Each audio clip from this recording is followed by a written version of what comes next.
All right, so 2025 is here और मुझे पता है कि 2025 में आपको UI UX डिज़ाइन में जॉब या फिर इंटर्नशिप क्रैक करनी ही करनी है। और मैं ये भी जानता हूँ कि आप बहुत अच्छे से प्रिपेयर कर रहे हैं UI UX डिज़ाइन के लिए, लेकिन still you are stuck because of these mistakes. So आज मैं आपके साथ कुछ ऐसी 5 मिस्टेक्स अपने एक्सपीरियंस से शेयर करने वाला हूँ जिनकी वजह से हो सकता है कि आपकी जॉब नहीं लग पा रही है। And let me promise you one thing, अगर आप इस वीडियो को एंड तक देख लेंगे और जितनी भी मैं मिस्टेक्स के बारे में बात करने वाला हूं उनको अच्छे से समझ के उन पर काम कर लेंगे तो आई कैन बेट यू कि आपकी जॉब लगना 2025 में पक्का है। So without wasting any time, let's go to our number 1 point.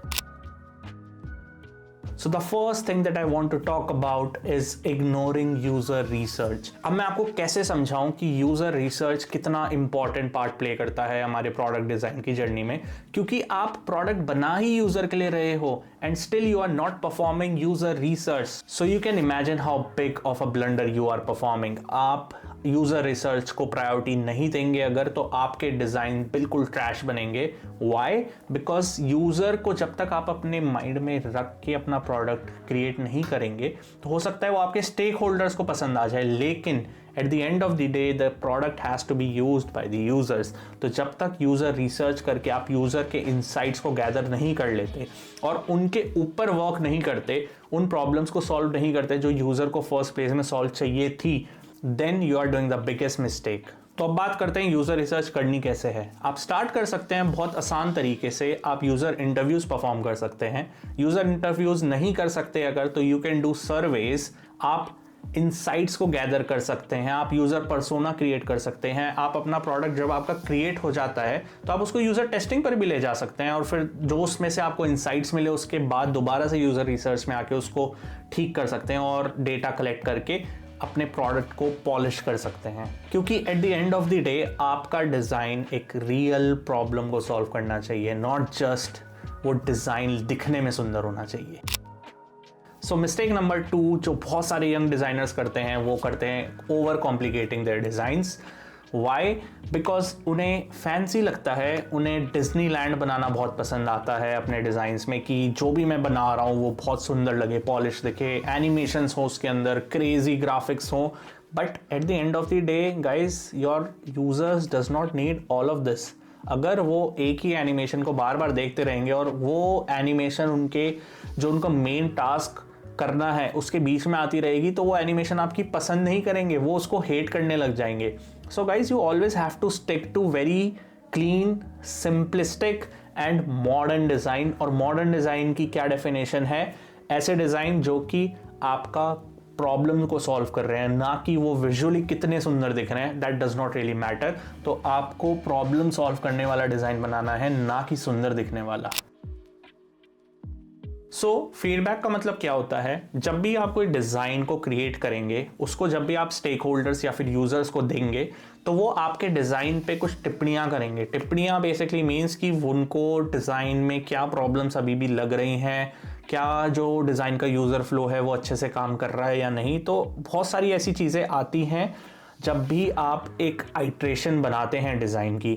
So in that case आपको वो फीडबैक्स को पर्सनल नहीं लेना है, राइट? बहुत सारे मेरे ऐसे बिगनर्स और मेरे फ्रेंड्स कुछ ऐसे हैं जो कि फीडबैक को पर्सनली लेते हैं एंड दे थिंक कि ये हमारे ऊपर अटैक है, but that's not the case. Eight the end of the day users और स्टेक होल्डर्स को ऐसा प्रोडक्ट बनवाना है जो कि उनके लिए यूज़फुल हो और वो प्रॉब्लम को सॉल्व कर रहा हो। सो गाइज, आपको कभी भी अपने फीडबैक को पर्सनली नहीं लेना है, क्योंकि वो पर्सनल है ही नहीं चीज़, वो सिर्फ आपके डिज़ाइन को बेटर बनाने के लिए एक छोटा सा फीडबैक है। So never ignore feedback.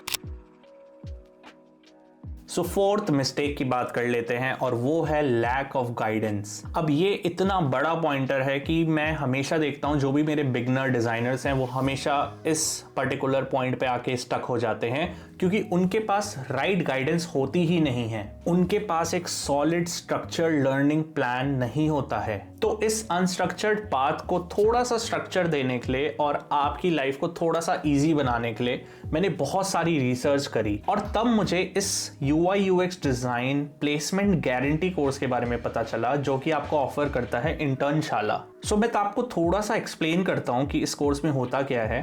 सबसे पहले तो मैं आपको बता दूं कि ये एक प्लेसमेंट गारंटी कोर्स है। उसका मतलब ये होता है कि आपको मिनिमम स्टाइपेंड जो मिलेगा कोर्स करने के बाद मिलेगा 35,000। और अगर आपको कोर्स करने के बाद मतलब कि आपका कोर्स लेट्स से कंप्लीट हो जाता है तो आपको एक गारंटी देंगे कि विद इन 6 मंथ्स आपकी जॉब पक्की, आपको एक इंटर्नशिप मिलना 100% गारंटी है। अगर ऐसा नहीं होता after 6 months of completing the course तो आपको अपना रिफंड मिल जाएगा। So basically it's no risk and just the rewards. Course बहुत प्रैक्टिकल है, रियल वर्ल्ड के प्रोजेक्ट्स आपको बनाने को मिलेंगे। आपको थ्योरी से ज़्यादा प्रैक्टिकली और हैंड्स ऑन लर्निंग का एक्सपीरियंस मिलेगा। And the best part is guys कि आपको सर्टिफिकेट्स भी मिलेंगे, और वो भी एक नहीं दो। सो पहला सर्टिफिकेट आपको मिलेगा इंटर्नशाला की तरफ से, जो कि मोर देन 180,000 कंपनीज में रिकॉग्नाइज होता है। और साथ ही साथ आपको NSDC और स्किल इंडिया की तरफ से भी गवर्नमेंट रिकॉग्नाइज सर्टिफिकेट मिलेगा, जिसको दिखा के आप अपनी वर्थ को और इम्प्रूव कर सकते हो इंटरव्यू में। इंटर्नशाला आपको 100% प्लेसमेंट असिस्टेंस भी प्रोवाइड करता है, जिसमें कि वो आपके मॉक इंटरव्यूज की प्रिपरेशन कराएंगे, आपके CV को अपग्रेड करवाएंगे और आपके सॉफ्ट स्किल्स को भी इम्प्रूव करवाएंगे। तो अभी कोई लोग सोच रहे होंगे कि क्या इसके लिए एक्सपीरियंस की ज़रूरत है। So no prior experience is needed. और एलुमनी बहुत सारे अच्छी कंपनीज में भी जा चुके हैं, जैसे कि बहुत सारे फैंग्स में और बहुत सारी सर्विस बेस्ड कंपनीज में भी। सो गाइज, अगर आप चाहते थे कि आपको एक स्ट्रक्चर्ड जर्नी मिल जाए और आपको लगता है कि हाँ यार आप स्टक हो, अभी आपको सीखने की ज़रूरत है, या फिर हो सकता है बहुत सारे ऐसे लोग होंगे जो अभी फर्स्ट टाइम ये वीडियो से UI UX डिज़ाइन में आना चाह रहे होंगे। So for that matter this is the best platform. Just go to Internshala and explore the course, and I can bet it will help you a lot. Link in description below.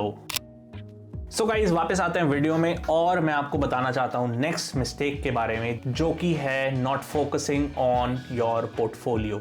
Late me tell you in straight words, portfolio is everything.